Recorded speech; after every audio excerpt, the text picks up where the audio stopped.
Radio Raheem here with Justin Fortune at Fortune Gym. You know, this place is about to be jam-packed in a minute. Manny Pacquiao is going to be here tomorrow. His training camp has begun. But before we get right into, the thick of things, I actually want to check up on your health and see how you're doing. All the fans and fight watchers have been wondering where you're at. I'm doing really well. Thanks for everyone's support and their prayers and their wishes of good health and stuff. It's great. It's been really good. Very, very good.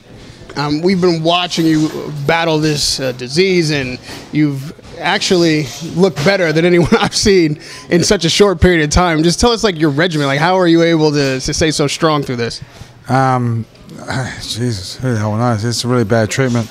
It's head and neck cancer, so the treatment's tough as shit. It's called rapid weight loss. It's better than Jenny Craig. It's called cancer. No, I just train, and it's just that's what we do. You're a fighter, and that's the way you're brought up, and there's no point bitching because nobody wants to hear it. So you just go about your business. Now you've got obviously a track record of training other guys, tough mental conditioning. When you see Manny Pacquiao for the first time today, this is the first day of training camp. He's in camp officially now. Talk to me about what his attitude was like and what condition is he in right now. Manny always comes to me at about 60% because he's always doing something, mostly playing basketball. So for that, it's to bring him from that to peaking in 8 weeks, which is all we have, is it's easy. We'll time it just perfect. So it's good. Pacquiao, same as Mayweather, they're always doing something, and they're never overweight ridiculous amounts. You know what I mean? They're always active. In the Mayweather camp, we've got something of a new addition and a nemesis of yours. It seems like for the first time you're actually going to be facing off against Alex Ariza. The word is that Mayweather's added him to the camp. He's not my nemesis. He's just a toolbox. He's using my shit from 7 years ago, so there's nothing, this guy is no fucking genius, that's for sure. But on a good note, let me see him try and front kick me to the fucking chest and see what happens, spineless bastard. Well, you do that to an old guy like Freddie, guy with Parkinson's, and the worst part was when Freddie came forward, he backed off like a little bitch, because if Freddie hits him, he'll knock him the fuck out.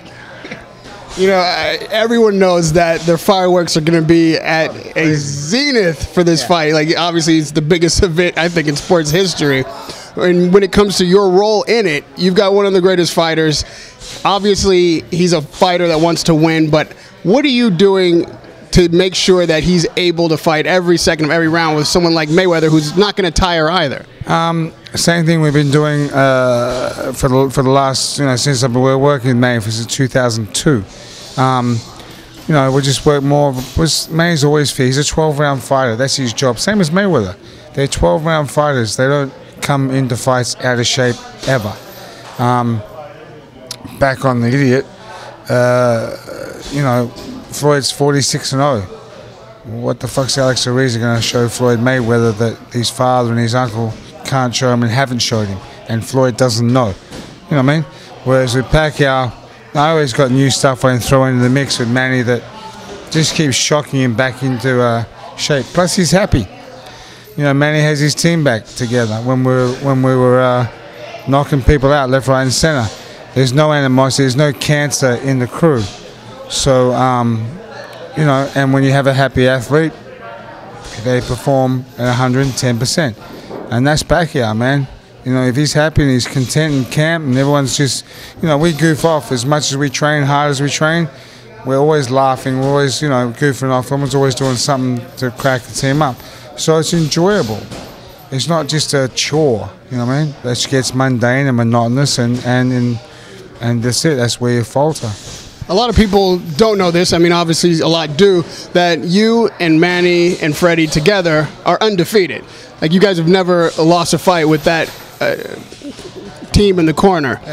So when people talk about the chemistry of the camp, like you just discussed, talk to me about how far that goes back, and when there's nothing more on the line than this. This is the biggest fight of everybody's career. Manny's, Freddie's, yours. Yeah. What's the chemistry like, and what's the mindset like going into a fight like this? our mindset's the same as it is with every fighter, because you can't take anyone lightly. You know that. The chemistry is, like I said before, when Manny's happy and Freddie's happy, well, I'm happy to be back with my friends. And Pacquiao's happy to be back with friends, and Roach is happy to be back with their friends. And together, we're a great combination. And everyone realizes it. And we work well together, you know. And, you know, we just, you know, Freddie's game plan, I put him into shape. Freddie's got the game plan and the boxing knowledge and all that. And where we go. You know, the fight fans always want to see knockouts. It doesn't matter who's in the ring. A lot of people feel like Manny Pacquiao is going to have to get a knockout to win this fight. First of all, do you agree with that? Why or why not? And then, not at all. I mean, not at all.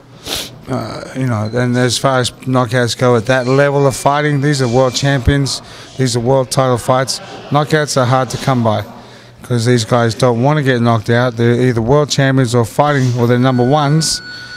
You know, this level is very difficult to start cracking people, knocking people out. It doesn't happen that often.